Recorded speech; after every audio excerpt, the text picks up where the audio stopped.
आप सभी का खैर मकदम है आपके अपने official YouTube channel chalk and duster academy में एक बार फिर से। और आज आप लोगों के लिए एक अहम वीडियो लेकर मैं हाजिर हुआ हूँ। आप लोग मेरे पीछे देख सकते हैं या बोर्ड पर जो देख सकते हैं, ये DSSB की तरफ से जो है वो ऑर्डर है जो आपका 17/10/2025 यानी कि 2-4 दिन पहले ही जो है वो आया है, यानी कि दिवाली से छुट्टी पड़ने से पहले का ये क्या है नोटिफिकेशन है।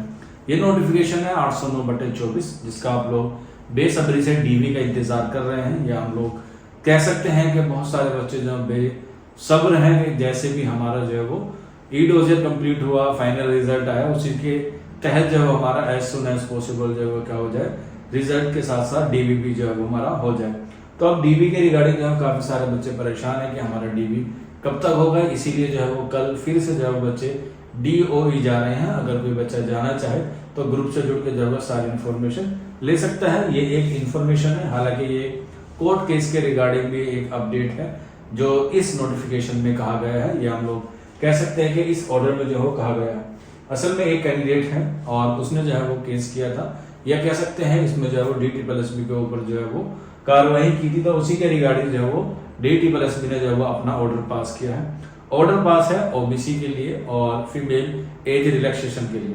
हालांकि इस बार जो नोटिफिकेशन आया है उसमें जो है वो एज रिलैक्सेशन घटाकर 30 कर दिया गया है, और इसी पर जो है वो कोर्ट केस भी जो है वो हो गया है। आप लोग अगर ग्रुप से जुड़े हुए होंगे तो उसके बारे में आपको ज्यादा इन्फॉर्मेशन वहां पर भी अवेलेबल जो है वो करा दी जाएगी।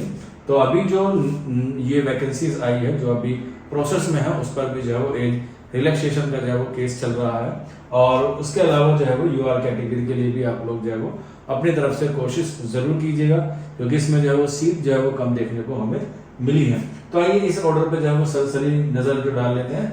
हालांकि इससे जो है वो आपको घबराने की जरूरत नहीं है, इससे जो है वो आपका कोई नोटिफिकेशन पे जो ये आया है इससे आपके रिजल्ट पर जो है वो कोई फर्क नहीं पड़ने वाला। ये सिर्फ एक मैं आपको इन्फॉर्मेशन बता रहा हूँ कि अगर आपके साथ कोई ज्यादती होती है तो आप लोग भी जो है वो अपनी आवाज बुलंद कर सकते हैं, लेकिन आप जो है वो सारी क्राइटेरिया फुलफिल कर रहे हैं। इसमें जो है वो बड़ा तफसील से ये नोटिफिकेशन है जो DSSB ने दिया है, तकरीबन 4 से 5 पेज का है, और इसमें जो है वो बहुत सारी बातें जो है वो मेंशन है। हालांकि सारी बातें बताना जरूरी नहीं है, सिर्फ जो इम्पोर्टेंट बातें हैं वो मैं आपको बता देता हूँ। तो आप लोग यहाँ पे देख सकते हैं ये ऑर्डर नंबर इतना है, कैंडिडेट का नाम मिस साजिदा है, रोल नंबर यहाँ पे मेंशन है, पोस्ट कोड है 809/24 यानी कि हमारा TGT उर्दू का यहाँ पर फीमेल का जो है वो लिखा हुआ है, TGT उर्दू फीमेल का। तो यहाँ पर आप लोग देखेंगे एडवर्टाइज नंबर 2/24 है जो DOE की तरफ से आया था। इसमें जो है वो कुछ इन्फॉर्मेशन जो है वो दी गई है। ये जो है वो आपकी कट ऑफ है जो आपकी आई थी रिजल्ट के रिगार्डिंग।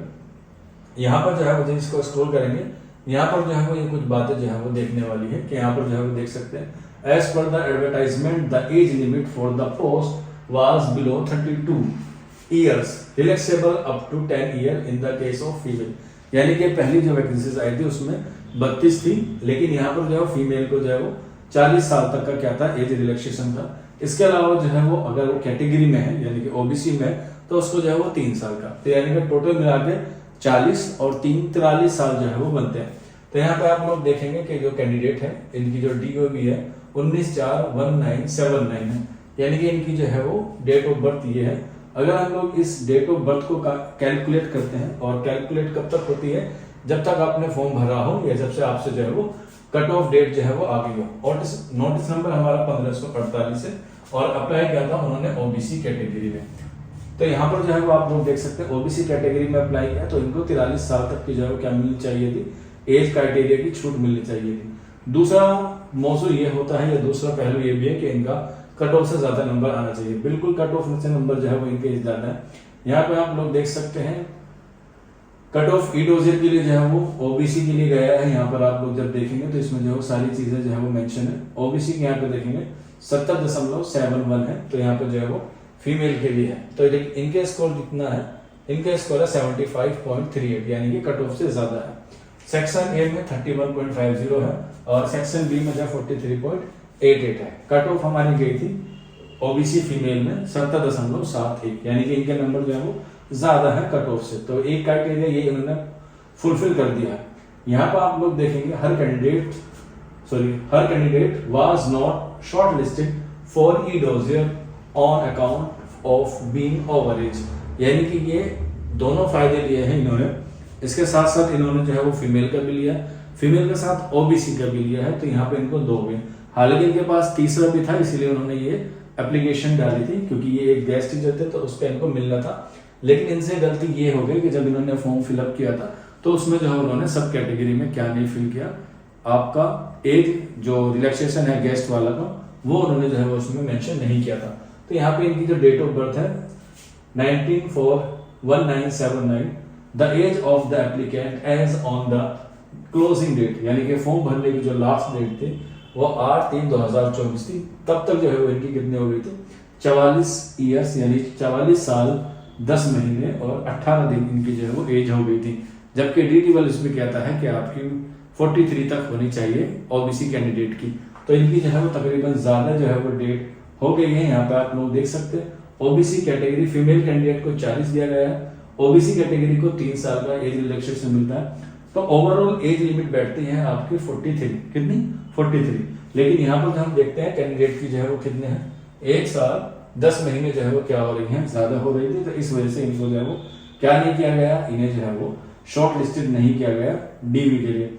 अब डीवी की जो डेट है वो कब तक आएगी, इस बारे में जो है वो अभी तक कोई इंफॉर्मेशन नहीं है। हालांकि ये अफवाह भी है, ये कह सकते हैं कि बच्चों ने अपने आप ही एक मन गढ़ंत जो है वो चीजें अपना ली हैं अपने आप में ही, क्योंकि लोगों को जो है वो इंफॉर्मेशन ज्यादा मिल जाती है तो उससे जो है वो अपने आप को बहुत ज्ञान वाले समझने लगते हैं या फिर वो ज्यादा नॉलेजेबल जो है वो समझने लगते हैं। हालांकि यहीं पर एक दूसरा पहलू ये भी है कि जो सारे भ्रम, ये सारी जो गलत फहमियां पैदा हुई है, इसका जो जिम्मेदार है वो सरासर DSSS भी है, क्योंकि DSSS ने रिजल्ट इतना वाहियात बना के भेजा है जिससे बच्चे भी, टीचर्स भी और जो वहाँ के ऑफिसर्स हैं वो भी बड़े कंफ्यूज हैं। क्यों? क्योंकि इससे पहले DSSS भी ऑफिस जब हम लोग गए थे तो उनसे बात की थी तो उन्होंने कहा था कि हमने जो है वो आपके डॉक्यूमेंट जैसे आपने अपलोड किए हैं वैसे ही डोजे बना के भेज दिया है।